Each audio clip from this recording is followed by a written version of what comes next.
So we come now to the Sunday that's between Christmas and New Year's, and the church assigns to this Sunday the Feast of the Holy Family. And we focus on Jesus, Mary, and Joseph, and we look to a lot of readings from the Old and the New Testament that speak to us of the biblical vision of family and family life. All right, now with that in mind, I want to maybe start with an image, though, for you, because it's really important for us to get family and marriage and sexuality right. Think about this image for a minute. The basic unit of matter is the atom, and I know I'm simplifying, but you get the point. The basic unit of matter is the atom. But an atom is not just one thing. It's actually a proton, a neutron, and then around it, spinning in different orbitals, are the electrons. And that's not a bad model or picture of the family. We see that you got a father, a mother, and the children rotating around. And now, going back, though, to the physical atom, what happens if we split the atom? We know from our times that if you split the atom, tremendous and destructive potential goes out in all directions. And if it's not quickly reined in, it can just completely wipe out everything for miles. And this is, I'm afraid, what we're experiencing in our culture, that we have split the basic unit of civilization, which is the family. The family is to civilization what the atom is to physical matter. And I think what we have to see is that if we don't get this right pretty quick, we're not, this is a civilization ender, okay? Now, without being too alarmist, I just want to say that, we're in a situation today where we know that an awful lot of families are in real crisis, or aren't even properly formed in the first place. Again, the Bible envisions, we're going to look at the biblical vision in some detail, but starting with marriage, one man for one woman till death do them part, bearing fruit in their children. And beyond that, there's also extended family and things that are meant to support that basic structure and unit of all civilizations. So with this crisis, there are many children who are children of divorce, or sometimes they're born into a family where the father has never been present. There's a single mother running the family, and there's all kinds of different options and varieties, and gay couples adopting, and single parents adopting, and all of these kinds of things, which create a serious blow to the basic structure of the family as God has set it forth. And you split that atom, that structure of civilization, and again, powerfully destructive things go on. And with the breakdown of the family, I'm not here to give you 100 statistics, but we know that children today are very much underperforming. They have high suicide rates. They have low SAT scores. They are struggling a great deal with just basic things, basic human formation skills, and so on. And I could go on and on. This is not a time to recite a lot of statistics, but I think we're all aware that the breakdown of the family is very, very serious. And so with that in mind, let's take a look at the readings. Now, the readings that you get in your parish may not be the same readings that we get in this parish. There's a lot of different options for this Sunday. So rather than taking a set of readings and reading through it, I want to just kind of give a survey of all the different options, and not a lengthy survey, but just something to look at. So I have a little bit of a list of the basic structure of the family as described in all the different optional readings that we have. So it says in Sirach 3 and verse 2, God sets a father in honor over his children. A mother's authority he confirms over her sons. Likewise, we see from Psalm 128, which is one of the options. May your wife be like a fruitful vine in the recesses of your home, your children like olive plants around your table. In other words, may your family be big, all right? Fruitful. Olive trees have lots of olives in them and so on. So you get the picture there. We also have something that's a little politically incorrect. There's an option from Colossians chapter 3. It's reaffirmed in Ephesians chapter 5. Also, the letters of Peter reaffirm this basic structure. It says this: Wives, be subordinate to your husbands as is proper in the Lord, but husbands, love your wives and avoid any bitterness toward them. Children, obey your parents in everything, for this is pleasing to the Lord. And fathers, don't provoke your children, lest they lose heart. All right, and just a couple of more quick references, and we'll connect some of these dots. It says that Jesus' parents were in the habit of going each year to Jerusalem for the feast of Passover, and so we see that he goes there with them. Also, again, it says regarding Jesus and his family, he was obedient to them, and he advanced in age and grace and wisdom before God and man. So we have a lot of things here that are said basically of the family. But if I were to maybe call some of the basic uh, virtues or descriptions that are given here, the family, as the scriptures envision it, is there's first of all a father who's an honor over his family, especially his children. There's a wife and a mother who is supportive of her husband and his authority, and is not in a power struggle with him, and she supports and loves him. But also the husband loves, supports, and encourages his wife, and he confirms her authority over the children, and fathers and by extension also mothers instruct and admonish their children, not in a way that badgers or discourages them, but which encourages them and builds them up. Likewise, the family structure is really meant for the procreation and then formation of children, so that a family structure that the Bible recommends, its main purpose is that it helps children to advance in age and grace and wisdom before God and men. And then again, a father and basically the overall picture is a father and a mother and children all in reverential relationships and who are supportive of one another in their various roles in the family. And that's the basic teaching of God in marriage. It's not hard, but we sure buck the trend and we like to make it hard. But that's where we have a principal description of family life. Now, with that in mind, we also see that in our times there's a lot of these things that are, for lots of reasons, not up and running. Now, part of it is because, again, some of these things are politically incorrect. They are, our culture doesn't like authority. Our culture is very anti-authoritarian. The idea of a father being an authority over his wife is just, oh, please, to a kind of our particular culture. And so there's some, as I say, philosophical differences with God's vision that our culture has developed.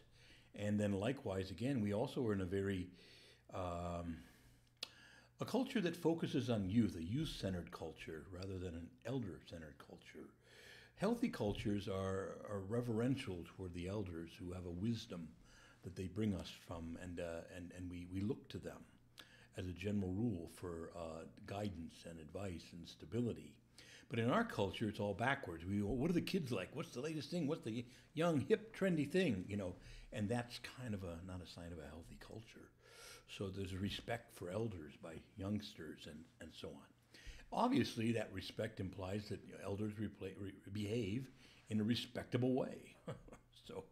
But as a general norm, these are all general norms. There are going to be situations in this family or that family where something is hard to pull off. Maybe the father dies early on and the children don't have a father as present. But you see, or there could be other issues. But at the end of the day, undergirding all of this, though, of course, is the father and a mother who says, the biblical definition of marriage, one man for one woman till death do you part, bearing fruit in your children. And so obviously all this depends a lot on parents getting married, staying married, working out their differences, learning to live with some of those differences, and modeling for their children the feminine and the masculine genius of being human. All of these are fundamental functions of the family. I think today we've sort of turned everything again upside down in another way, which is that marriage is about children and what's best for them. That's why it has the structure it has, because it's what's best for children and the best way to raise them. But we've got everything upside down so that marriage is now about the happiness of the adults. And adults need to be happy. That just goes without saying. And so, if they're not happy anymore, they can get divorced and the children will adjust. And, I want to recommend that you buy a book called Primal Loss by Leila Miller. And it's the now adult children of divorce speak out. And it's not a whiny book, but they just tell the basic struggles of living with two divorced parents and all the foolishness that goes with that at times. I got to go stay with mommy this weekend and daddy next weekend and make all the adjustments and live out of a suitcase. And daddy's got a new girlfriend and mommy's got a new husband. And do I call him dad? all that stuff. It's just incredible what we're willing to put kids through today. And marriage is about what's best for children. But we have reversed all that, see? It's about what's best for the adults, okay? And that's wrong. And I think we need to look to these things. So we know that in our time we have a problem with divorce. There's also a lot of problems with promiscuity, with children being born when there isn't even a marriage in the first place, being born outside of holy matrimony. Some of the parents do get married, but some don't. And again, all of these are things that make a lot of children today pretty remote from their fathers especially. And to the degree that they are, they often have these bifurcated lives between father and mother. Now, I hear all the concerns and the disclaimers and feeling offended, but I want to be very careful to say, I understand these are complicated issues. Not everybody is divorced in the same way. Not people. There are some people who just maybe cavalierly get in and out of marriages, but for the most part, it's not. Divorce is a broken-hearted situation. It's a terrible thing. Nobody wants it. Nobody looks for it. And sometimes maybe you're the spouse who wanted to save the marriage and was willing, but your spouse wasn't willing. And in this era of no-fault divorce, there's not much of a legal ground. So I'm not here to wag my finger and condemn everyone who's been divorced or remarried or what have you, but I just want to say when the numbers get as big as they are, we're in real trouble in a culture when so many children are directly affected this way. And add to that the extended family is often not in place to help kind of fill the gaps. So there aren't aunts and uncles and siblings and cousins and sisters and aunts all over the place. Very often, families are very isolated from extended families. So many stresses and concerns. So you see, I think this much, though. I gave you the basic kind of picture of biblical marriage, as well as some of the qualities of a good, strong family. And I think all of us need to try to work to get there. Now, someone will say, well, I can't unring the bell. I'm divorced. What am I supposed to do? Well, teach your children well, as the old song says. And, none of us live perfectly the teachings we advance. I mean, I'm a priest. I don't live perfectly everything I preach from the pulpit. Parents don't perfectly live the things they tell their children. But in a way, again, even more so, this is why we should teach them to summon ourselves, but also to say, well, look, I know I've made mistakes, and I don't want you to make the same ones. So insist on God's vision, you see? Insist on it, look to it, announce it, and say, God has a plan. And the happiest place in the world can be found, to the degree happiness can be found here, inside of God's will and his vision. Get married, be careful who you marry, get married, stay married, work at your relationship, raise up your children in the holy fear of the Lord, and set them loose, and let them do the same thing. And we can save this culture if we can begin to go back to insisting on God's basic vision of marriage that I outlined with you earlier. But maybe if to just insist in terms of aspects of what we might call a strategic plan to rebuild marriage and the family, I want to just list to you a few things I've written out there. It's not complete, but it has, I think, some specifics that we need to work on. First of all, there must be no sex before marriage, ever, under no circumstances. Sexual intercourse is rooted, its purpose is the procreation and the rearing of children. Therefore, it belongs inside of biblical marriage and not outside of it. There are no exceptions to this, okay? No exceptions. And we have got to stop conceiving all these children outside of biblical marriage. It's just not fair to them. Sadly, 85% of abortions are performed on single women, which means a man and a woman fornicated, see? And that child pays with its life. And that's horribly unjust.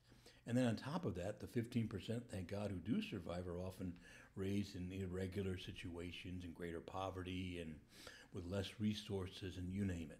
Okay, so no sex outside of marriage, outside of biblical marriage. There are no exceptions. Number two, that children deserve and have the right to expect two parents, both a father and a mother, committed to each other till death do them part. And anything short of this is a grave injustice to children. Sometimes we can't find a married couple to adopt a child, say.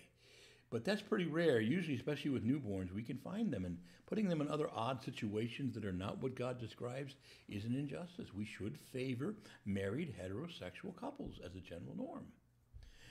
Neither homosexual unions nor single parent households are an acceptable alternative to biblical marriage. And so, again, there may be situations where it's appropriate to have a child in that unusual situation for, I'm not going to get into all the details, but as a general norm, this is not something that we should be encouraging. Now, the next basic principle we need to remember is that marriage is about what's best for children, not adults. The next principle, married couples must learn to work out their differences, as was done in the past, and not run to the divorce court. And to realize that happiness has its place, but at the end of the day, happiness comes and goes, it's up, it's down. It's that faithful, stable commitment that wins the day and really helps our children. And then again, I've been saying this in different ways, but I can say that at the end of the day, the needs of children far outweigh the preferences or rights or needs of adults. Well, gay couples should be able to adopt. Well, but what's best for children or the child in this case? Or people have a right to get divorced. Well, but what's best for the child? Their needs outweigh whatever rights I claim to have, okay? So, all right, now look, again, one more time the disclaimer. I know many of us fall short. None of our families are perfect. But also many individuals have fallen short, have been divorced and remarried. And again, as I tried to say earlier, not everybody is in that situation for the same reason. This is not about wagging fingers. This is about looking forward and saying, we know what's best for children. And God teaches it to us. But even basic sociology reinforces all of this. And we ought to do what's right going forward and not just keep repeating mistakes and just kind of go with the cultural inertia and say, well, the kids will adjust and all this kind of stuff. Don't do that. God has a plan. Insist on it. And know that God who loves us can help us to live it. And especially know this, God loves these children and wants what's best for them. And we should love them even a little bit as much. And really work hard to get married, stay married, and help others to do the same. All right, well, God bless you on this Feast of the Holy Family, and may the Lord help us, because we need a lot of help down here right now. Amen.